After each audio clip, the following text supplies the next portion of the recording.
Hello viewers, আসসালামু আলাইকুম। কিয়া কুকিং হাক থেকে আপনাদের সকলকে স্বাগত জানাচ্ছি। আজকে আমি আমের টক খুব সহজে আপনাদের সাথে শেয়ার করব।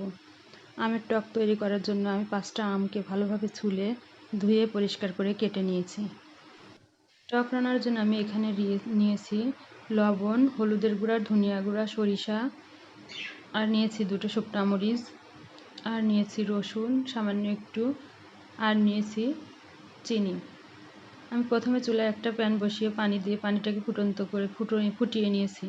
আর এই ফুটিয়ে নেওয়া পানির মধ্যে আমগুলোকে দিয়ে দিচ্ছি সিদ্ধ করে নেওয়ার জন্য। দেখুন, আমগুলোকে দেওয়ার পরে আমি এর মধ্যে দিয়ে দিলাম হলুদ, ধনিয়া আর লবণ।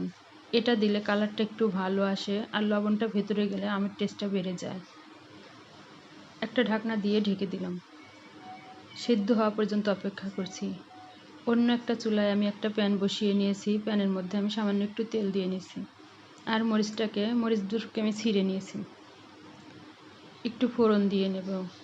মরিচ দুটো একটু কালার হয়ে আসলে আমি এর মধ্যে দিয়ে দেব রসুন কুচি। রসুন কুচি দিলে টকের মধ্যে একটা আলাদা সুন্দর সেন্ট আসে, খেতে অনেক টেস্টি হয়। আর দিয়ে দিলাম পাঁচফোড়ন।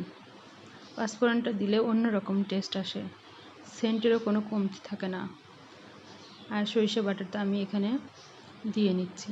এগুলো দিয়ে ভালোভাবে আমি একটু নেড়েচেড়ে নিচ্ছি। সুন্দর একটা ঘ্রাণ চলে এসেছে। আমি এই মুহূর্তে দিয়ে দেব সেই আমের টকটুকু। সিদ্ধ করে নেওয়া আমের টকটুকু আমি এর মধ্যে দিয়ে দিলাম। আমি আমটা সিদ্ধ করে নিয়ে তারপর এখানে টকটা দিয়ে নিয়েছি পানি ছড়িয়ে। দেখুন, আমার রান্নাটা প্রায় শেষের দিকে।